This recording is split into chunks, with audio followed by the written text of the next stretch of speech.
एक गुरु का शिष्य बहुत गहरा ध्यान कर रहा था, लेकिन उसका ध्यान केंद्रित नहीं हो रहा था। उसका मन सदैव विचारों से भरा रहता था।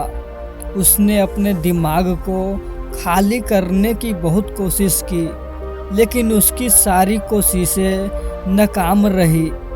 अंत में जब वह सब कुछ कर चुका, तब वह अपने गुरु के पास गया और बोला, गुरुदेव, मेरा मन हमेशा विचारों से भरा रहता है। मैं एक जगह ध्यान केंद्रित नहीं कर पाता हूँ। जब देखता हूँ तो दूसरी चीज़ पर चला जाता हूँ, फिर तीसरी और चौथी चीज़ करता हूँ। मेरे दिमाग में हजारों विचार चलते रहते हैं और मुझे पता भी नहीं चलता कि ऐसा कब होता है। बहुत समय बाद मुझे एहसास होता है कि मैं क्या करने बैठा था और क्या सोच रहा था। हे गुरुदेव, मैं अपने दिमाग को विचारों से खाली करना चाहता हूँ। मैं चाहता हूँ कि मेरा मन में एक भी विचार न रहे। जब चाहूँ तभी विचार उठना चाहिए। गुरु ने कहा कि किसी भी समस्या का समाधान तभी होता है जब हम समस्या की जड़ तक पहुँचते हैं, समस्या को ठीक से समझते हैं और जानते हैं कि आपने उस मन को भी जाना है जिसे आप खाली करना चाहते हैं। शिष्य ने कहा, गुरुदेव, मैंने मन को जानने की बहुत कोशिश की है, लेकिन जितना इसके बारे में जानता हूँ, यह उतना ही रहस्यमय होता जाता है। गुरु ने कहा, जाओ और छोटे छोटे पत्थरों से भरा एक घड़ा ले आओ। तब शिष्य छोटे छोटे पत्थरों से भरा हुआ एक घड़ा ले आया और गुरु के पास रख दिया। गुरु ने कहा, इस घड़े को अपना मन समझो और इस घड़े में पत्थर भरे हुए हैं। अब इस घड़े में और पत्थर डालो। शिष्य घड़े में पत्थर डालने लगा। घड़ा पहले से ही भरा हुआ था। 12वां पत्थर रखते ही बाकी सभी पत्थर नीचे गिरने लगे। तब गुरु ने कहा, रुको और ध्यान से देखो। अब घड़े में कोई पत्थर तो नहीं आ रहे हैं, बल्कि वह नीचे गिर रही है, क्योंकि यह भर गया है। इसमें जो भी आ सकता था वह आ गया। अब और पत्थर नहीं आएंगे। यदि आप दूसरा पत्थर लगाना चाहते हैं तो पहले पत्थरों को बाहर निकालना होगा। शिष्य ने तुरंत कहा, गुरुदेव, मैं समझ गया कि आप क्या कहना चाहते हैं कि हमें अपने दिमाग को विचारों से खाली कर लेना चाहिए। गुरु मुस्कुराए और गुरु ने कहा, पहले पूरी बात समझो और फिर दिमाग को खाली करो। गुरु ने कहा कि हमारा मन इस घड़े के बिल्कुल विपरीत है। तुम घड़े को पत्थरों से तो भर सकते हो, लेकिन मन को विचारों से नहीं भर पाओगे। मन हमेशा खाली रहता है।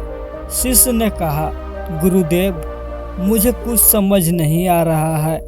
अगर दिमाग हमेशा खाली रहता है तो हम उसे खाली करने की कोशिश क्यों करते रहते हैं? इसकी क्या ज़रूरत है?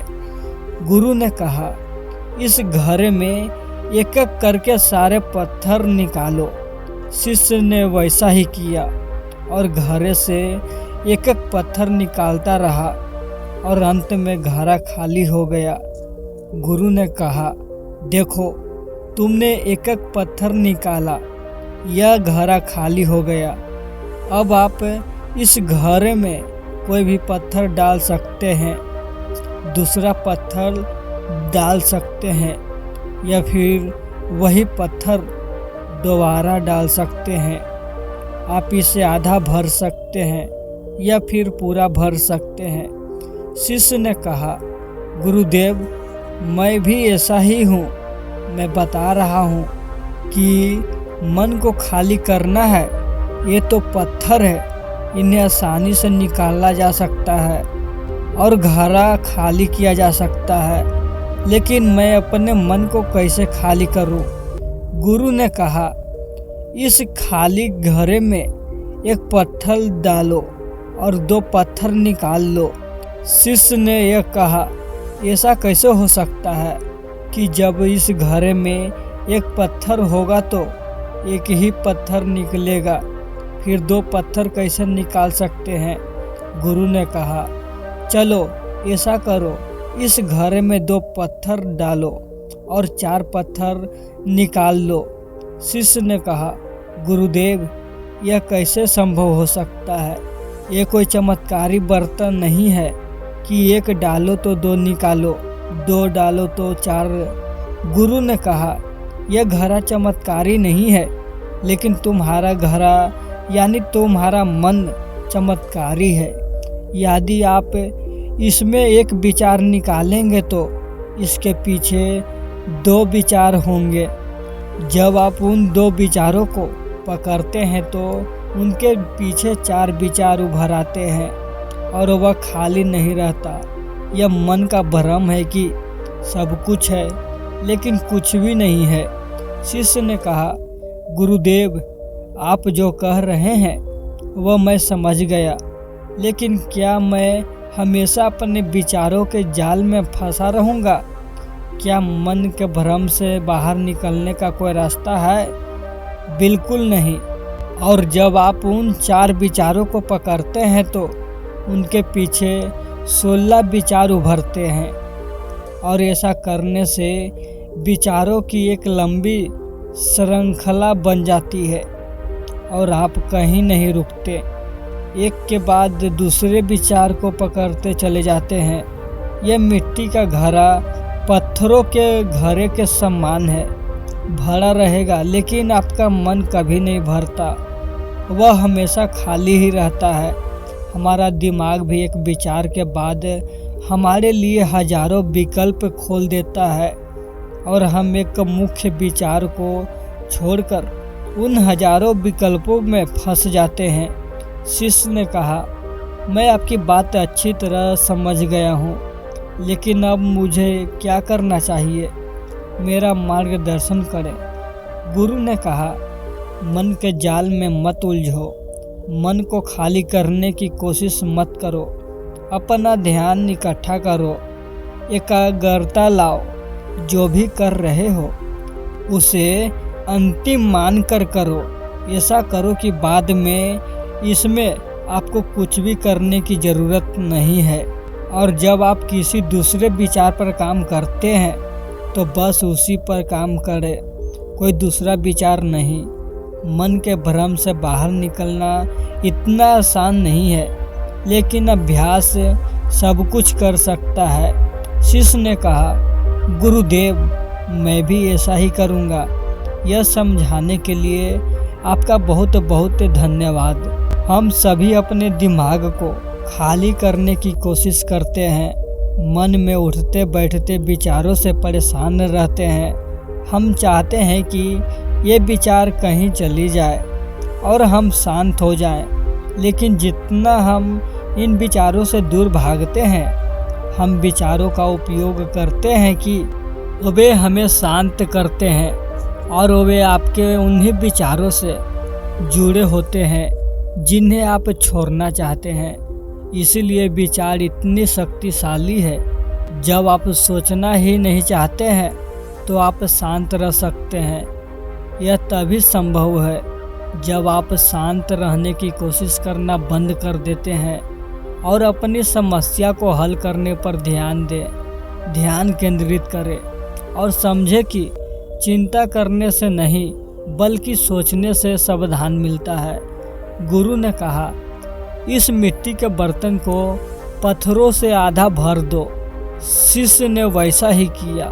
फिर गुरु ने कहा, अब इन पत्थरों में से एक पत्थर चुन लो और उस पत्थर की एक छोटी सी मूर्ति बनाकर मुझे दे दो।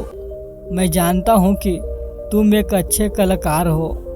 जब शिष्य ने 11वां पत्थर निकाला और उस पत्थर को तराशना शुरू किया तो उसे एहसास हुआ कि यह पत्थर अच्छा नहीं है, तो उसने घड़े से दूसरा पत्थर निकाला।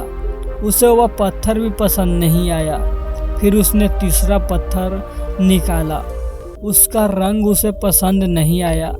फिर उसने चौथा पत्थर निकाला, लेकिन उसे इस पत्थर में से एक दोष निकला। इस प्रकार उसने लगभग सभी पत्थर बाहर फेंक दिए। उसे ऐसा करते देख गुरु ने कहा, वह पत्थर जो तुमने पहली बार निकाला था, यह समझकर उसी पत्थर की खोज करो कि तुम्हारे पास कोई दूसरा पत्थर नहीं है। तब शिष्य ने उस पत्थर को ही खोजना शुरू कर दिया और उस पत्थर से उसने अपने गुरु की एक बहुत ही सुंदर मूर्ति बनाई और अपने गुरु को भेंट की और कहा, बहुत सुंदर, इस पत्थर से मूर्ति बनाई जा सकती है। मैं इसका विचार भी नहीं कर सकता था।